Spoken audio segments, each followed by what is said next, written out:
how do we compare two recommendation systems? What is the metric of Figure-Murray that we're going to use to do the comparison to say, look, this recommendation system is better than the other one? What do you mean by better? Well, there are three levels of understanding here, going from most relevant but least tractable to most tractable but perhaps least relevant among the three. The first level is that, of course, eventually what I care about as Netflix is customer satisfaction. If I recommend you to watch some movie, do you like that recommendation in the end? Okay. That actually is just very hard to gather data. The second level is, all right, at least I want to know what is the prediction effectiveness. Okay. If I recommend some movie, do you even watch it or not? Let alone you like it or not. Again, that's hard to collect. So we're going to look at a proxy, just like in Google PageRank. Eventually, what really matters is does the search inquirer actually find the resulting search listing useful or not? But that ultimate test is very hard to quantify and collect data about. So they use the this PageRank to say, well, I'm going to say this is the importance of nodes. Here we're going to just say, let's quantify the notion of prediction error here by looking at R hat UI and R UI. Okay. Again, how do you know R UI? In real life, you don't, but when you compare different recommendation systems, you can hold some known data as ground truth and then use that as the test data set. Okay. Well, of course, I would look at the difference between the two. Maybe this overshoots, maybe that undershoots. So it can't just be the difference. It could be the absolute value. Okay. It could also be the L2 norm, the square of the difference. Okay. So if I overshoot by 1 star or undershoot by 1 star, after squaring, they're all positive numbers, meaning positive error term.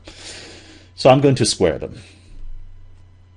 And how many do I have? Let's say I've got a C of those UI pairs where I would like to base my comparison of recommenders on.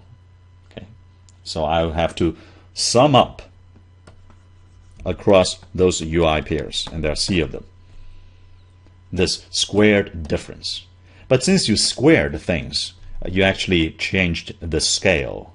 To bring the scale back down, people often put a square root, and that is so-called root mean squared error, RMSE.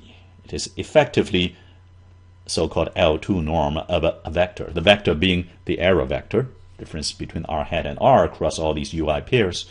You're going to take a look at each entry of this vector, square it, then average it, then take the square root. Now, of course, when you minimize an error, whether you minimize the square root of the error or without the square root, the solution won't change. Okay, so mean square error or root mean square error, either one can be used equivalent as the objective function that you want to minimize. All right, so now we're looking at this RMSE or MSE as the quantitative metric describing how wrong your recommendations are across this set of test points. And we'll use that as the proxy for these eventual goals. So our job is not to say, give me the inputs, okay, U and I and RUI and TUI. I'm going to find a way to make recommendations and give you an output R hat. Okay, I will train this black box by looking at known R and the resulting R hats. How do I train them? By minimizing the RMSE.